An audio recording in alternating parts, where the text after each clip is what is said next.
hopefully we were able to track down our good friend Jovan Alford on Twitter at Jovan10, staff writer at DK Live. Jovan, are you there? I'm doing good. How about you, Rich? I'm doing very well, pal, and sorry that we couldn't link up last week. How were your Super Bowl props and predictions? How'd that work out for you over the weekend?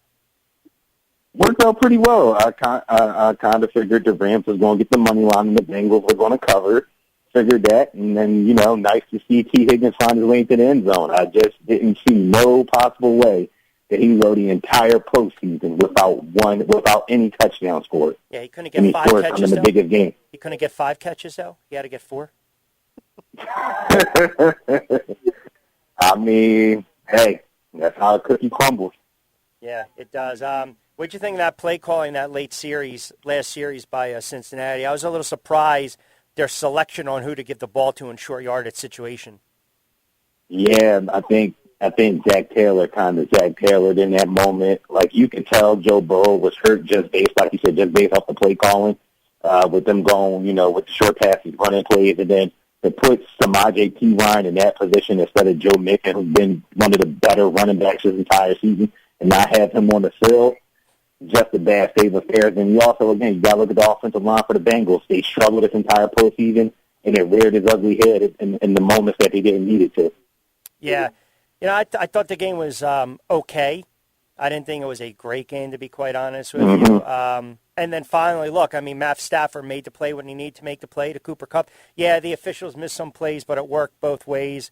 The Rams, they were the better team. We talked about this even leading up to the game, right? If they were able to get pressure on Joe Burrow consistently, and then you get Donald kind of wrecking the game, and that's what they were able to do. And, Cincinnati, to their credit, they hung in there, made some bettors happy unless you took them on the money line. They covered the numbers. I thought the complexion of the game, though, changed once Beckham went down, right? Because they had to pick the field goal, and then three straight possessions by that Rams offense resulted in 3-3 and out. So, Beckham goes down. That was Cincinnati's opportunity to take advantage.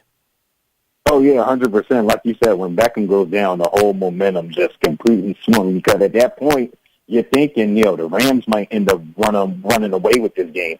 And it didn't happen, but again, you got to give credit to that defense, right? The defense kind of came out in that second half and said, we have to be the one to flip the switch, because this offense, the Rams offense, for the most part in that second half, really could not do a lot. Sean McVay was some reason sticking with Cam Akers. He wasn't getting it done, and it was that defense that kind of lit a fire under him to help that offense on that last offensive drive, help spark them getting down the field and get the game-winning touchdown. All right, let's look ahead. I'm curious, early look ahead, if you will, to next season. Where are you kind of leaning right now as far as NFC, AFC, maybe a couple teams that you think have an opportunity to surprise, or do you look at the Rams, the Packers, the Bucks? I think Brady's pretty much done, even though he didn't really file his paperwork, so to speak. Who would be your 2 or 3 teams coming out of those conferences, respectively? I think in the AFC, I've seen a lot of people, harp on the Baltimore Ravens, and I think I got to put them up there. This past season, they were just ravaged by injury, both at the running back position and in the defense.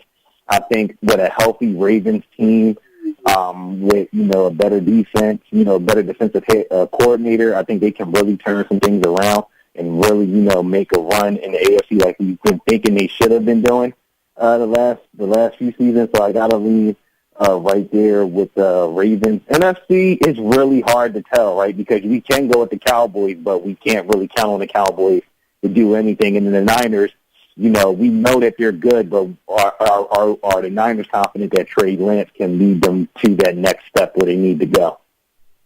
Yeah, I think what we take away from the Super Bowl is you can be that team that only won 3 or 4 games, and then the next season you turn around.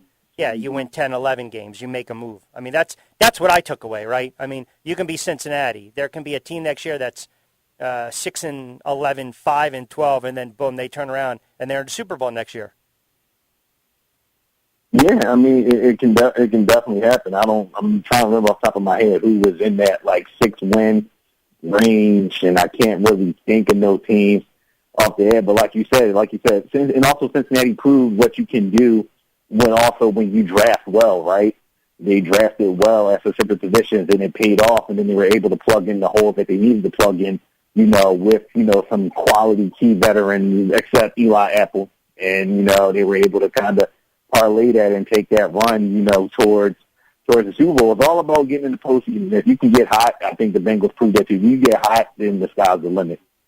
Yeah, I want to switch gears. I want to get your thoughts on this Ben Simmons situation because, look, everyone's entitled to their own opinion, and your opinion can be 180 from what I'm thinking and my opinion. And I understand that,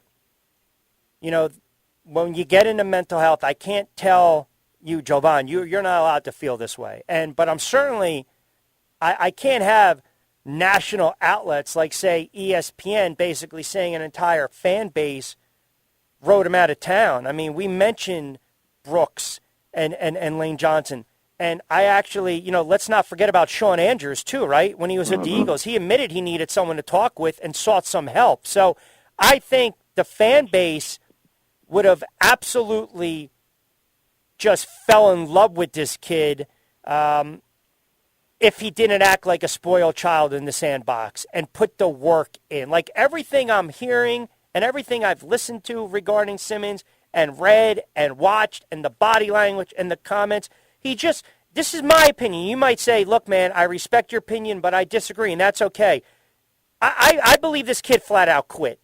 I believe he doesn't have the mental makeup, the toughness to be a big game player, and he just decided, I'm taking my ball and I'm going home. I don't like the way they're treating me. They're booing me. My teammates don't trust me. My head coach called me out. I don't need this. That's my opinion. And you might differ, and that's okay. No, I think like you said, if there is some, seriously, some mental health things that he's dealing with, you hope that, he's taking the necessary, steps to fix whatever dark times that he alluded to in the press conference. However, it didn't look right when we see him, the optics, didn't look right when we see him, on the practice floor in Brooklyn when he couldn't do that, or he's sitting on the bench in Brooklyn, he couldn't sit on the bench in Philadelphia. And then you see him talk about, in the press conference today that that he didn't have issues with the organization or the players, and he mentioned people by name, didn't mention Joel Embiid. It was a very weird, conversation, and before even he did his press conference, my thought was that he kind of took his ball and went home, right? he didn't get his way of what he wanted, or that the Sixers didn't kowtow to exactly what he wanted. And I just remember the story that came out I think it was like last week of the trade deadline on Fox Sports, where they were talking about the relationship between him and Embiid, and where Rivers and them went out to see him, and Rivers said, reminded Simmons that he was, under contract. And in the story, Simmons responds back and says, "You're not hearing what I'm saying. You're never hearing what I'm saying." And said that Rivers never apologized for his comment. The Hawks lost and said, "You never listened." And when I heard that, I'm like, it's almost like a child talking to a parent, right, saying, "You never listen to what I'm saying. You're never hearing what I'm saying." And it's like there was some disconnect that Simmons felt like he wasn't getting from the organization. You hope that maybe he takes what he did here and learns from it, but it's a very weird situation, especially like you said, how the Sixers fan base is being painted out to be some negative thing when there's been anything like that, when this fan base has supported him from day one, even, rooting for him to hit free throws when he's at the free throw line. Yes, the sarcastic cheers. Sixers are laying 2 tonight against Boston. You like them in that spot at home? Yeah, 100%. I definitely like the Sixers to cover in this spot. Don't get me wrong, the Celtics are playing very good basketball right now. I think they've won 4 straight on the road. I think the Sixers in this spot, I think they can, cover. The Celtics defense has improved. That's how they've been winning games. I only think they're giving up 94.3 points per game in their last 10. This is where they're doing better, but I think the Sixers can cover here as the underdog at the +3. All right, pal, outstanding stuff. Thursday, we go NBA heavy.